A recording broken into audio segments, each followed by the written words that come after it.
Hoy! Hi guys, si Francesca.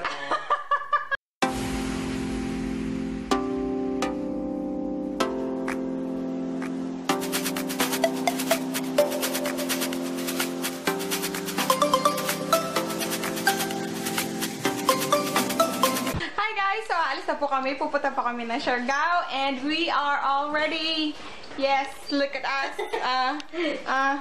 Yung itsura namin. Likod. Ayan. Ayan. Ayan and ayan. So, let's go. Go. Nasa taxi na po kami. Yay! So, yun po. Papunta po kami ng Terminal 3 kasi po yung ruta namin is sa Butuan. At dahil nga, lagi kaming naghahanap lang ng promo. So, nung time na nakapag-book kami, mas mura yung sa Butuan. So, yung ruta namin is from dito sa Manila to Butuan. Tapos, babiyahe kami kinabukasan papuntang Surigao City. Tapos, sasakay ng Roro papuntang Siargao. Andito na kami sa loob ng Terminal 3. Ayan. Yan. Ang Terminal 3. Hinihintay na lang po namin si Ryan kasi nag-withdraw siya. Tapos, yung dalawang magjowa, si Jocelyn and si Jem, na hindi ko pa nakapakita sa inyo. Actually, kilala niyo na si Jo. If nakapanood kayo ng video ko about dun sa Lipa, sa San Isidro, ay San Sebastian Retreat House, nandun po si Jo. Makikita niyo po siya doon. And the gang is complete! Kompleto. Kompleto na po kami! Yes. Si Ryan and si Jem. Hi, Jem! Hi. Say hi to the vlog! Hi, Tapos si Guada and si Jo. So, binahanap na lang po namin yung aming gate, which is gate number 1. Kita ba? 116. And we are in gate 116 na. Eh. Ayan. Oh my gosh. Oh my gosh. Oh my gosh. Oh my gosh. Ito po yung ulan na to. Galing po to sa office mate ko nung Kris Kringle namin. At dahil Mike yung pangalan na nagbigay, tatawagin ko rin tong Mike. Kaya Mike, kapit ka lang dyan. Diyan ka lang.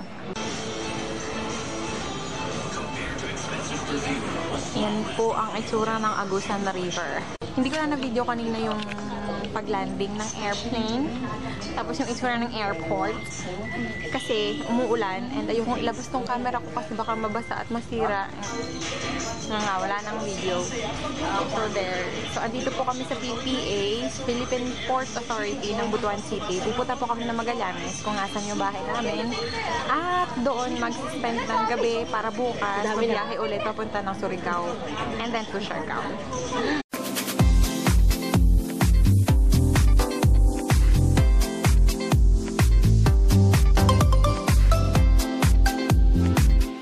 Nasa Magallanes na kami.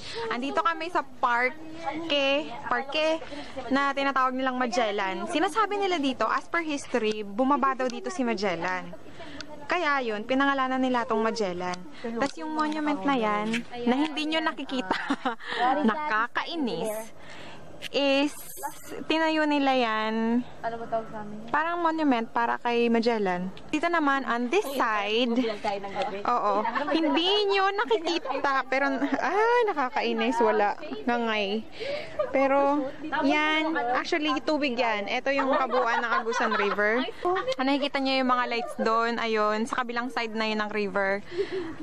Ito yung longest and largest river in the whole Mindanao. And third longest river in the whole Philippines. Agusan River.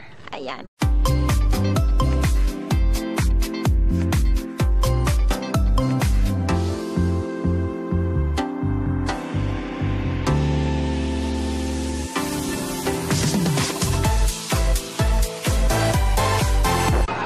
Dito po kami sa terminal ng Cabadbaran City.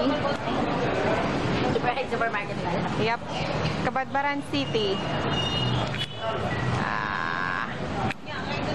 Ito Ito po yung bus terminal nila. Nakatabi lang din ng supermarket. Kami yung manggagaling papuntang Surigao City, tapos galing Surigao City, sasakay ng Roro papuntang Siargao. 7:25. So time check, 7:25.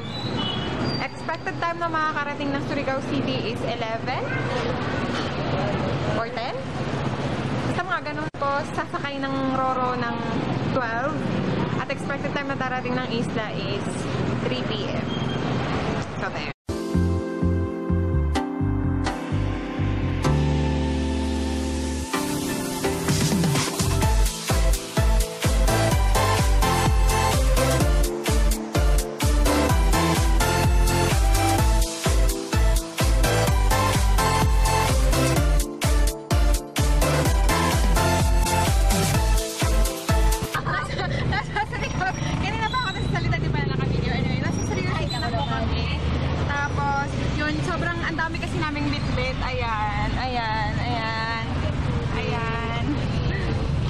Hindi namin na video na maayos yung kanina pagbaba namin sa bus terminal.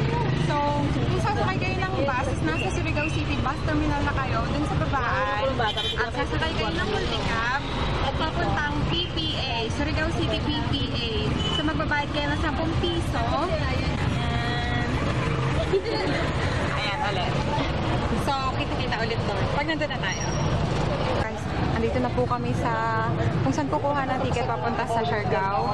So, ang sasakay namin dito sa Montenegro Lines, yung Roro. Aalis siya ng Cancun, papuntang Dapa. At 257 yung presyo. Ayan, ang ticket namin. Ito naman, pangalawang pila para kumuha ng terminal fee. So, 10 piso fee. So, bale, 257 sa ticket. Tapos, 10 pesos na terminal fee. So, 267 lahat. Papuntang isla. Ito na po kami sa loob ng PPA. Ayan, dito po yung So, ito po yung waiting area nila. Ayan. So, dito tayo maghihintay hanggang sa pwede nang sumakay at umakyat sa Roro o sa barko na ating sasakyan. Tapos, while waiting, may pwede kan, I think pwede ditong umorder ng pagkain. Tapos, pwede ka dyan kumain kung may dala ka mang baon. Yan, pwede ka rin mamili ng souvenirs. If galing ka na sa isla, tapos uuwi ka na sa inyo, pwede ka mamili dyan ng souvenirs. So, there. Ayan. As ng Roro. Yay! Ayan, first time po. Yeah. First time nilang dalawa makasakay ng Roro.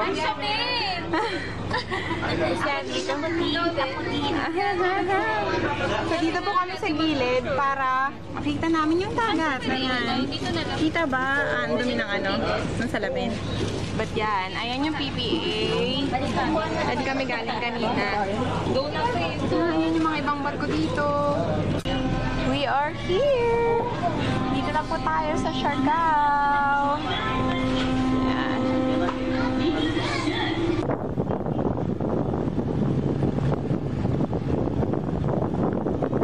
Ayan! We are here in Siargao. Papunta na po tayo kung saan kami mag-check-in. Mga pagod na. Yeah, mga pagod na. Ang haba ng biyahe. Anong oras tayo nagising? Alas 4. Anong oras tayo umalis ng bahay? Mga 6:30. And ngayon is almost 4 na. So, isang buong araw na biyahe.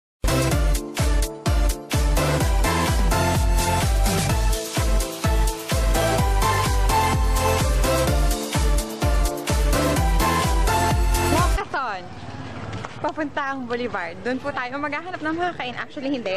Meron ng pagkakainan. Meron ng pagkakainan. Pupunta na lang doon para kumain. Yes. And if fan kayo ni Will, nanonood kayo ng mga vlog ni Will, dito sila nagstay. Dito sila nag-check-in ng nakaraan. Diyan. Sa Water Cave. Which is halos katapat lang kung saan kami nagsistay. Ito po yung munisipyo ng Siargao. Hindi, actually na General Luna dito sa Siargao. Yung General Luna, ito yung town kung saan bale yung pinakasentro ng turismo dito sa Siargao. Nandito kasi yung surfing spot dito sa isla. So, dito mas maraming tao, dito mas marami dinadayo. And ito yung munisipyo nila. And ayan naman yung municipal gym nila yung susunod. Tapos, kung nakikita nyo dun banda, dagat na yon. Diyan kami pupunta para kumain. So, ayan! Andito na tayo. Yung area na yan, yung dyan yung market. Pero, dun sa may unahan yan is talagang dalampasigan na. Pero kahit pumunta ka doon or maligo ka man, kahit nasa harap ka ng market, ang linis-linis ng tubig dyan. Ito yung tinatawag nila na boulevard. So, ito po yung accommodation namin for tonight and for the following nights na nandito kami sa Siargao. So, ayan. Makikita nyo to ng mas malinaw bukas kapag may araw na. So, let's have a little house tour. So, meron kaming, ano to dito? Veranda. Kung saan andito yung mga magagandang dalaganding namin. Manood sila ng, ano yung pinapanood nyo? Coffee to Shades. Ayan. So, pasok tayo. Nandito na ba si Ryan? Yes. Oh, nakahiga yung sarili siyang higaan. So, meron ditong sala. Ayan. And may sarili siyang kitchen. Pwede kayo maghugas. Ayan. Wala naman mga lutuan. But, pwede naman sigurong magpaluto dito. And this is our room. Kung sa... Uy, si Jem, bagsak. Ayan. This is the room. Super puting-puti yung kulay ng lugar. And tas yung CR. Yeah. Ay, sorry. Ingay ko. Yung CR nila. Ayan.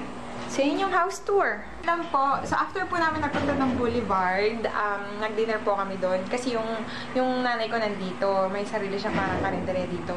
So, kumain lang kami. Tapos nabili ng mga ingredients na dadalhin namin para bukas. Kasi mag-island hopping kami.